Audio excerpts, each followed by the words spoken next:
ನಾವು ಸಣ್ಣವರಿದ್ದಾಗ independence day ಬಂತು ಅಂದ್ರೆ ಸಾಕು, ಆ, ಕೇಸರಿ ಬಿಳಿ ಹಸಿರು ಹಾಕೊಂಡು ಸ್ಕೂಲಿಗೆ ಹೋಗೋದೇ ಒಂಥರ ಮಜಾ ಇತ್ತು. ಅದೇ ತರ ಇವಳಿಗೆ ಕೂಡ ಇವತ್ತು ಕೇಸರಿ ಬಿಳಿ ಹಸಿರು ಹಾಕಿ ಒಂದು ಫೋಟೋ ತೆಗೆಸ್ಕೊಳ್ಳೋಣ ಅಂತ ರೆಡಿ ಮಾಡ್ತಾ ಇದ್ದೆ. ಆರೆಂಜ್ ಕಲರ್ದು ಒಂದು ಬರ್ಡೇಗೆ ಗಿಫ್ಟ್ ಕೂಡ ಸಿಕ್ಕಿತ್ತು, ಹಸ್ಬೆಂಡ್ ಇದು ಫ್ರೆಂಡ್ ಒಬ್ರು ಕೊಟ್ಟಿದ್ರು. ಅದನ್ನ ಕೂಡ ಹಾಕ್ಬಿಟ್ಟು ರೆಡಿ ಮಾಡ್ತಾ ಇದ್ದೆ.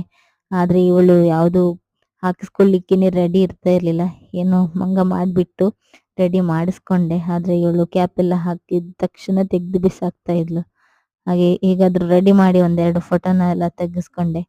ಅದೇ ತರ ಶ್ರೀಕೃಷ್ಣ ಜನ್ಮಾಷ್ಟಮಿಗೆ ಸಹ ಫೋಟೋ ತೆಗೆಸ್ಕೊಳ್ಳೋಣ ಅಂತ ಹೇಳ್ಬಿಟ್ಟು ಇದಕ್ಕೆ ಕೂಡ ರೆಡಿ ಮಾಡ್ತಾ ಇದ್ದೆ. ನಿದ್ದೆ ಬಂದಾಗ ಅವಳಿಗೆ ಇದು ಸ್ವಲ್ಪ ಮೇಕಪ್ ನ ಮಾಡ್ತಾ ಇದ್ದೇನೆ. ಎಚ್ಚರ ಆದ ತಕ್ಷಣನೇ ಅಳ್ಲಿಕ್ಕೆ ಸ್ಟಾರ್ಟ್ ಮಾಡಿದ್ಲು. ಅಂತೂ ಇಂತೂ ಸಾಂಗ್ ಹಾಕ್ಬಿಟ್ಟು ಅವಳನ್ನ ರೆಡಿ ಮಾಡಿಸ್ಕೊಂಡ್ವಿ.